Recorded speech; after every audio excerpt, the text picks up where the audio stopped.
بسم اللہ الرحمن الرحیم قل اوحی الی انہ استمع نفر من الجن، کہہ دیجئے اے نبی کہ میری جانب وحی کی گئی ہے کہ جنوں کی ایک جماعت نے سنا۔ کس کو سنا؟ قرآن کو سنا۔ فقالوا انا سمعنا قرآنا عجبا، انہوں نے کہا ہم نے سنا ہے ایک بہت ہی دل کو لبھانے والا قرآن، یہدی الی الرشد، جو نیکی اور رشد اور ہدایت کی طرف رہنمائی کر رہا ہے۔ فآمنا بہ، تو ہم تو ایمان لے آئے۔ اس وقت بھی میں نے کہا تھا یہ لمحہ فکریہ ہے، ایک دفعہ کیا اجتماع ہے قرآن کا، اور وہ بندے کہاں سے کہاں پہنچ گئے، وہ داعی بن گئے۔ ہمارا کیا حال ہے؟ ہم نے اس معنی میں قرآن کبھی پڑھا ہی نہیں، سنا ہی نہیں۔ سنتے ہیں تو وہ خیبر میل کی سپیڈ سے جو پڑھ رہا ہوتا قاری، 5 دن میں پورا قرآن، 6 دن میں پورا قرآن، اور اشتہار دیے جا رہے ہیں۔ یہ ہے ہمارا ریچول۔ یہاں تو 20 منٹ میں ہو جاتی ہے، یہاں 30 منٹ، یہاں چلو وہاں اور اس سے بھی کم میں ہو جاتی ہے، وہاں چلو۔ قرآن کا نتیجہ تو یہ نکلنا چاہیے وہ آپ کو پوزیس کر لے، جانے نہ دے۔ انا سمعنا قرآنا عجبا یہدی الی الرشد فآمنا بہ ولن نشرک بربنا احدا، اب ہم کبھی بھی اپنے رب کے ساتھ کسی کو شریک نہیں ٹھہرائیں گے۔ وانہ تعالی جد ربنا، اور یقیناً ہمارے رب کی عزت شان بہت بلند ہے۔ متخذ صاحبۃ ولا ولدا، اس نے نہیں اختیار کی نہ کوئی بیوی اور جورو، نہ کوئی اولاد۔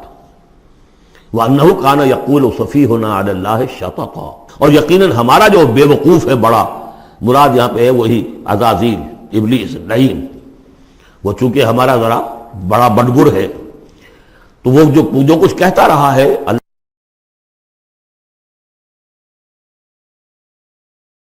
وَأَنَّا ظَنَنَّا أَن لَّن تَقُولَ الْإِنسُ وَالْجِنُّ عَلَى اللَّهِ كَذِبًا، ہم تو اس گمان میں رہے، خوش گمانی میں، کہ جن اور انسان اللہ تعالیٰ کے اوپر جھوٹ نہیں باندھیں گے، لیکن وہ بدماش تو جھوٹ باندھتا رہا۔ ہم نے اپنی شرافت میں اس کی بات کو مان لیا۔ وَأَنَّهُ كَانَ رِجَالٌ مِّنَ الْإِنسِ يَعُوذُونَ بِرِجَالٍ مِّنَ الْجِنِّ فَزَادُوهُمْ رَهَقًا، اور یہ کہ جو انسانوں میں سے مرد ہیں وہ جنات کے مردوں میں کی حفاظت پکڑتے ہیں۔ یہ ہوتا تھا ان کا طریقہ، وہ سمجھتے تھے کہ بیابان میں جو ہے جنات رہتے ہیں اور وہ ان کے جو ہیں سردار بھی ہیں، تو اب راستے نے پڑاؤ ڈالا ہے جنگل میں، تو سب سے پہلے کہتے تھے کہ ہم اس جنگل کے، اس بیابان کے جنات کی ہم پناہ میں آتے ہیں۔ اب وہ سنتے ہوں گے یہ بے وقوف، یہ آدم کی اولاد، ہمارے تو جد امجد کو نکال دیا گیا جنت سے اس لیے کہ اس کو سجدہ نہیں کیا، یہ ہمیں معبود بنائے بیٹھے ہیں، ہماری پناہ طلب کر رہے ہیں۔ لہذا ان میں اور سرکشی پیدا ہو گئی، اور اکڑ گئے کہ یہ انسان ہو کر یہ ہماری پناہ مانگ رہے ہیں، ہم سے طلب کر رہے ہیں پناہ، تو اس سے ان کے اندر اور زیادہ سرکشی پیدا ہو گئی۔ وَأَنَّهُ كَانَ رِجَالٌ مِّنَ الْإِنسِ يَعُوذُونَ بِرِجَالٍ مِّنَ الْجِنِّ فَزَادُوهُمْ رَهَقًا وَأَنَّهُمْ ظَنُّوا كَمَا ظَنَنتُمْ أَن لَّن يَبْعَثَ اللَّهُ أَحَدًا، اور دیکھو انہوں نے بھی ایسا ہی سمجھا جیسا کہ تم نے سمجھا ہوا ہے کہ اللہ کسی کو نہیں اٹھائے گا۔ اس کے 2 معنی ہیں، یعنی بعد سے بعد الموت کوئی نہیں ہے، مرنے کے بعد جی اٹھنا نہیں ہے، اور یہ بھی کہ شاید اب اللہ کسی اور کو رسول بنا کر نہ بھیجے، أن يبعث الله أحدا، اس لیے کہ 600 برس بیت چکے تھے، وہ تورات سے واقف تھے جو سورہ احقاف میں تذکرہ آیا ہے۔ فترت وہی 600 برس، اور یہ طویل وقفہ تھا نبوت کا، کہ کوئی نبوت، کوئی رسالت دنیا میں نہیں، تو ان کو یقیناً اس سے خیال ہوا ہوگا کہ بس اب ختم ہوا معاملہ، اب کوئی اور رسول نہیں آئے گا۔ وَأَنَّا لَمَسْنَا السَّمَاءَ، اور ہم نے ذرا ٹٹولا آسمان کو، ہم نے چاہا کچھ خبریں لے کر آئیں ذرا غیب کی۔ فَوَجَدْنَاهَا مُلِئَتْ حَرَسًا شَدِيدًا وَشُعُبًا، تو ہم نے تو پایا اس کو کہ وہ بھرا ہوا ہے سخت چوکیداری سے، اور انگارے رکھے ہوئے ہماری ہمیں کھدیڑنے کے لیے۔ یعنی یہ کہ ہمیں معلوم ہو گیا کہ کوئی واقعی وقت ایسا ہے، کیونکہ یہ سارا انتظام خاص طور پر جب کہ وہی یہ نبوت آتی تھی تو اہتمام کر لیا جاتا تھا۔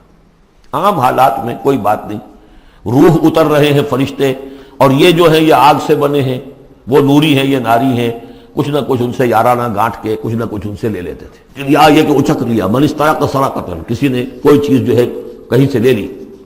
لیکن اب جو ہم نے دیکھا ہے آسمان کو، تو واقعی وہاں تو بڑے سخت پہرے لگے ہوئے، یعنی کوئی نہ کوئی وحی کا سلسلہ ہے اور نبوت آ رہی ہے، اور وہ نبوت ہمیں تو مل گئی، ہم جا کر سنائے کلام اور ہم ایمان لے آئے۔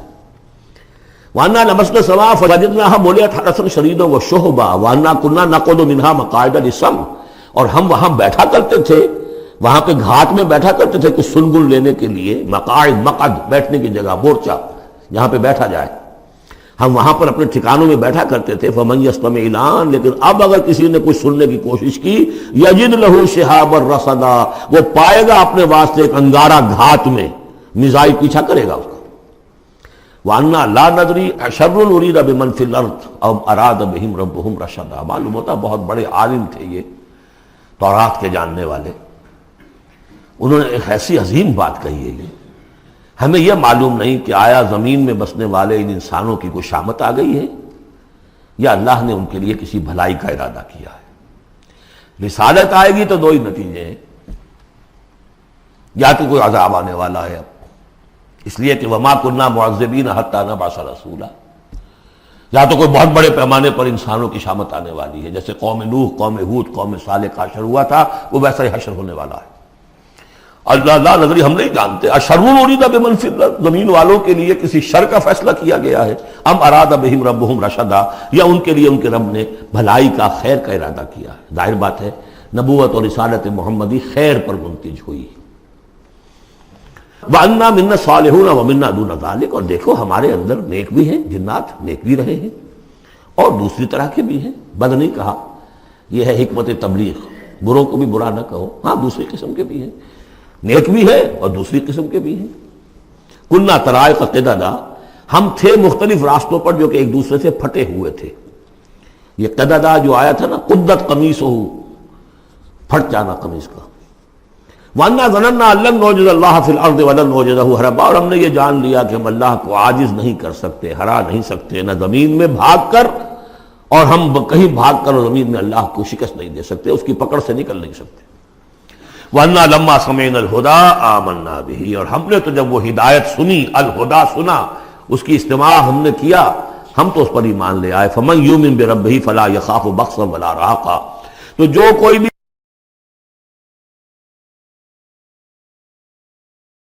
زبردستی ہوگی، کچھ زیادتی ہوگی، جیسے جیسے ان کے اعمال صالحہ ہیں پورے پورے اللہ تعالیٰ ان کا اجر ان کو دے دے گا۔ وَأَنَّا مِنَّا الْمُسْلِمُونَ وَمِنَّا الْقَاسِطُونَ، اور دیکھو ہمارے اندر وہ بھی ہیں جو فرما بردار ہیں اور وہ بھی ہیں جو بے انصافی کرتے ہیں۔ یہ قسط کے لفظ کے ساتھ سمجھ لیجئے، جب یہ ثلاثی مجرد میں آتا ہے تو قاسط اس میں فاعل بنا، وہ ناانصاف کے معنی میں ہے، یہ باب افعال کے خواص میں سے ہے، سلب ماخذ اس کو کہتے ہیں۔ جب باب افعال میں آئے گا تو اس کے معنی ہے عدل و انصاف، اور جب ثلاثی مجرد میں آئے گا تو ناانصافی۔ قاسطون فمن اسلم فاولئک تحروا رشدا، جو لوگ اسلام لے آئے، اطاعت قبول کر لی، تو انہوں نے تو گویا کہ ڈھونڈ نکالی خیر کی راہ، نیکی کی راہ انہوں نے تلاش کر لی۔ وَأَمَّا الْقَاسِطُونَ، اور جو بے انصاف فَكَانُوا لِجَهَنَّمَ حَطَبًا، وہ لوگ جو ہے پھر جہنم کا ایندھن بن کر رہیں گے۔ یہاں تک ان کی تقریر ہے جو انہوں نے تبلیغ کی ہے۔ اب جو بات آگے آ رہی ہے یہ خود اللہ کی طرف سے کلام ہے۔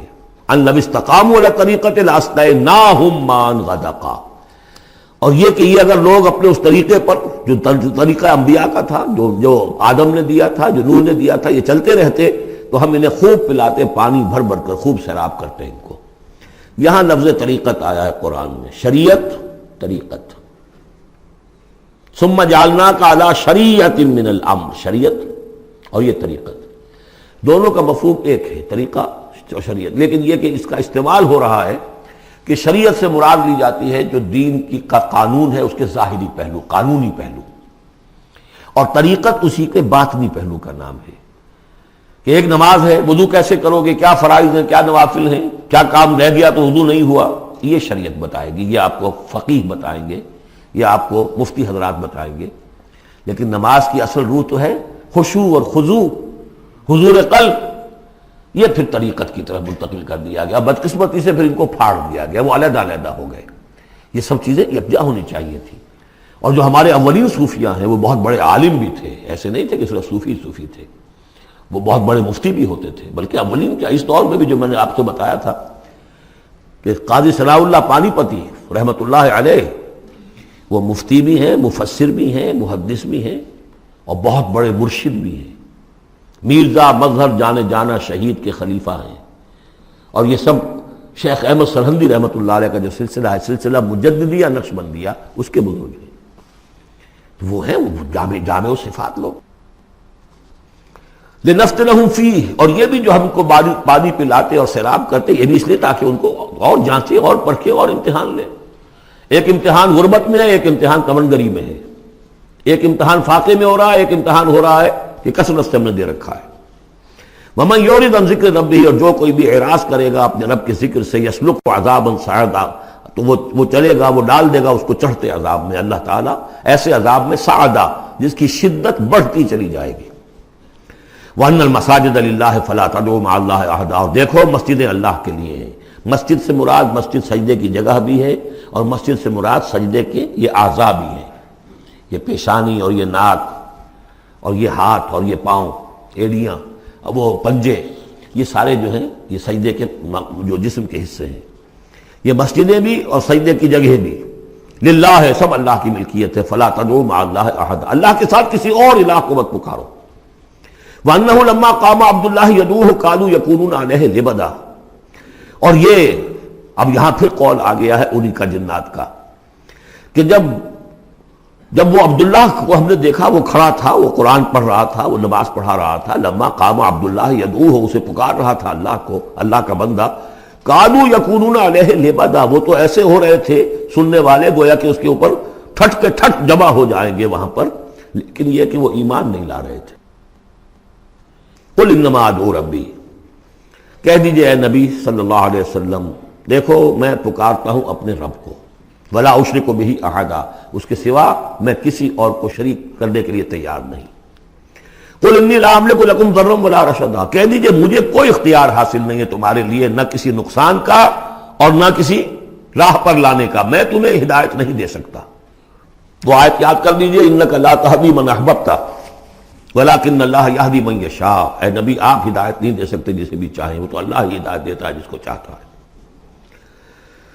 قل انی لن یجیرنی من اللہ احد ولن اجد من دونہ ملتحدا، کہہ دیجئے میں ہرگز نہ پاؤں گا کہ مجھے اللہ کے سوا کوئی پناہ دے سکے، یجیرنی من اللہ احد، اللہ کی پکڑ سے بچانے کے لیے مجھے کوئی پناہ دے سکے میں نہیں پاؤں گا، ولن اجد من دونہ ملتحدا، اور اللہ کے سوا میں کہیں جو ہے کوئی اپنا سر چھپانے کی جگہ نہیں پاؤں گا، الا بلاغا من اللہ،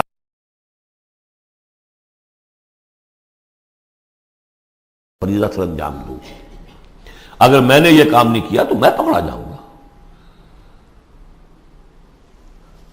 فَلَنَسْأَلَنَّ الَّذِينَ أُرْسِلَ إِلَيْهِمْ وَلَنَسْأَلَنَّ الْمُرْسَلِينَ، ہم تو پوچھ کر رہیں گے ان سے بھی جن کی طرف رسولوں کو بھیجا، اور پوچھ کر رہیں گے رسولوں سے بھی۔ وَمَنْ يَعْصِ اللَّهَ وَرَسُولَهُ، جو کوئی بھی اللہ اور اس کے رسول کی نافرمانی کرے گا، فَإِنَّ لَهُ نَارَ جَهَنَّمَ خَالِدِينَ فِيهَا أَبَدًا، تو اس کے لیے تو پھر جہنم کی آگ ہے جس میں وہ ہمیشہ ہمیشہ رہے گا۔ حتیٰ اذا رأوا ما یوعدون، یہاں تک کہ جب وہ دیکھیں گے جس چیز کی انہیں دھمکی دی جا رہی ہے، فَسَيَعْلَمُونَ مَنْ أَضْعَفُ نَاصِرًا وَأَقَلُّ عَدَدًا، اس وقت انہیں معلوم ہو جائے گا کون کمزور ہے مددگاروں کے اعتبار سے اور کون اقلیت میں ہے تعداد کے اعتبار سے۔ وہ تانے دیتے تھے نا کہ دیکھو محمد تمہارے پاس تو بیٹھے بھی ہوتے ہیں تو ہمارے کمی کاری بڑے لوور طبقات کے لوگ، اور وہ بھی چند ہوتے ہیں، دیکھو جا کے ابو جہل کی محفل بھری ہوئی ہے، بڑے بڑے لوگ بیٹھے ہوئے وہاں پر۔ اس وقت معلوم ہو جائے گا من اضعف ناصرا واقل عددا۔ یہ سورہ مریم میں بہت تفصیل سے یہ مضمون آیا ہے۔ قل ان ادری اقریب ما توعدون ام یجعل له ربی امدا، کہہ دیجئے نبی مجھے یہ معلوم نہیں ہے، آیا جس چیز کا تم سے وعدہ کیا جا رہا ہے، جس چیز کی دھمکی دی جا رہی ہے، وعدہ اور وعید بنیاد ایک ہی ہے، اصل میں اصل الفاظ ایک ہی ہیں، وعید دھمکی، وعدہ، لیکن حروف اصلی وہی ہے۔ آیا وہ قریب آ چکی ہے اسے، یا ام یجعل له ربی امدا، یا یہ کہ میرا رب اس کے لیے ابھی کچھ مہلت دے، کوئی تمہاری رسی دراز کرے، یہ میں نہیں جانتا۔ یہ سورہ انبیاء کے آخر میں بھی آیا تھا، قل ان ادری اقریب ام بعید ما توعدون، کہہ دیجئے نبی میں نہیں جانتا کہ جس چیز کا تم سے وعدہ کیا جا رہا ہے وہ قریب آ چکی ہے یا بھی دور ہے۔ عالم الغیب، وہی ہے غیب کا جاننے والا، فلا یظہر علی غیبہ احدا، وہ اپنے غیب پر کسی کو مطلع نہیں کرتا، الا من ارتضی من رسول، سوائے جس کو وہ چاہے اپنے رسولوں میں سے۔ یہ بہت اہم قانون ہے قرآن کا، اور اس میں سارا مسئلہ علم غیب کا حل ہوتا ہے۔ ایک بات تو یہ کہ ہمارے جو بھی بریلوی بھائی ہیں وہ بھی مانتے ہیں، 4 باتیں وہ مانتے ہیں، 3۔ میں نے ایک مرتبہ تحقیق کی تھی بڑی مفصل، جا کر بعد لوگوں سے ملاقات کی، ابھی میں طالب علم تھا، کہا دیکھیے ہم ثابت مانتے ہیں اس بات کو، نبی کا علم ذاتی نہیں عطائی ہے، اللہ نے جو دیا وہی ہے۔ نبی کا علم قدیم نہیں حادث ہے، پہلے نہیں تھا پھر ہو گیا، اللہ نے دے دیا تو ہو گیا۔ اور نبی کا علم غیر محدود نہیں محدود ہے۔ میں نے کہا یہ تین باتیں جو شخص مان لے، میرا اس سے اب کوئی جھگڑا نہیں رہا۔ لیکن ہمارے ہاں کچھ لوگوں نے ایک ڈیفینیشن کر لی علم غیب کی۔ علم غیب وہ ہے جو بغیر کسی کے بتائے خود حاصل ہو جائے۔ اس اعتبار سے تو میرے پاس بھی علم غیب ہے، نہیں یعنی کسی کے پاس کوئی علم ہے ہی نہیں۔ ہمیں دیا اساتذہ نے دیا، حضور کو دیا اللہ نے دیا، جبریل کو دیا اللہ نے دیا۔ اس معنی میں تو ذاتی علم تو کوئی بھی نہیں مانتا کسی کا، علم تو دینے سے ہوتا ہے۔ البتہ علم غیب کسے کہتے ہیں؟ وہ چیزیں جو ہماری نگاہوں سے چھپا دی گئی ہیں، وہ عالم غیب ہے، جنت ہے، دوزخ ہے، فرشتے ہیں، یہ سب کیا ہے؟ عالم غیب۔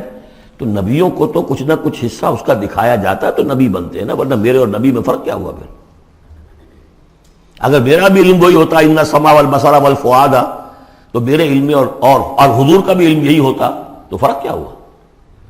حضور نے تو اس دوسرے علم کے اعتبار سے تو صاف کہہ دیا انتم عالم بامور دنیاکم، لیکن حضور کو معراج میں جنت دکھا دی، دوزخ دکھا دی۔ زمین پر رہتے ہوئے آپ نماز پڑھا رہے تھے، غالباً وہ جو کہ نماز پڑھائی جاتی ہے جبکہ بارش نہیں ہوتی، استسقاء کی نماز، اسی کے دوران اچانک ایک دفعہ آپ آگے بڑھے، لوگ حیران ہوئے کیا ہوا ہے، ایک دفعہ پیچھے ہٹے۔ لوگوں نے پوچھا بعد میں کہ حضور یہ نماز کا حصہ تھا، یعنی ہم بھی پھر اصلاح کیا کریں اس نماز کے اندر؟ نے فرمایا نہیں، اصل میں میرے سامنے جنت لے آئی گئی، اب بے اختیار میرا ہاتھ بڑھ گیا کہ میں اس کا پھل توڑ لوں، اور میرے سامنے اس کے بعد دوزخ لے آئی گئی اور اس کا جو بمکا آیا گرمی کا، اس سے میں بے اختیار پیچھے ہٹا۔ دنیا میں سیر کرا رہے ہیں، بہرحال یہ غیب ہی میں سے ہے۔ البتہ کل غیب یہ جو مانے اللہ نبی کے لیے وہ کافر ہے، اور وہ مانتے ہیں، بریلوی بھی مانتے ہیں، کل غیب کا کوئی سوال ہی نہیں۔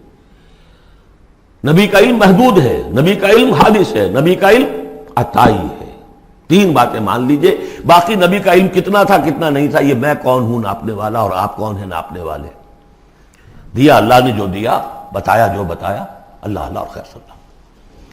تو یہ عالم الغیب وہ ہے غیب کا جاننے والا، فلا یظہر علی غیبہ احدا، تو وہ نہیں مطلع کرتا اپنے غیب پر کسی کو، ہاں الا من ارتضی من رسول، سوائے اپنے رسولوں کے۔ کذالک نوری ابراہیم ملکوت السماوات والارض، یہ ہم نہیں پڑھ چکے؟ ابراہیم کو بھی ملکوت دکھائے، حضور کو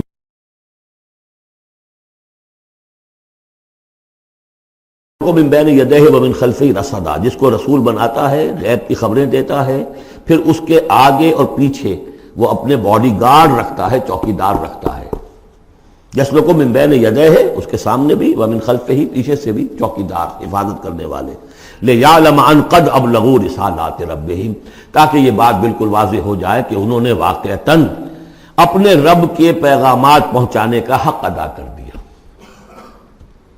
جیسا کہ حضور نے پوچھ کر جواب لیا تھا، انا نشہد انک قد بلغت الرسالۃ وادیت الامانۃ وکشفت الغمۃ ونصحت الامۃ، ہم گواہ ہیں حضور۔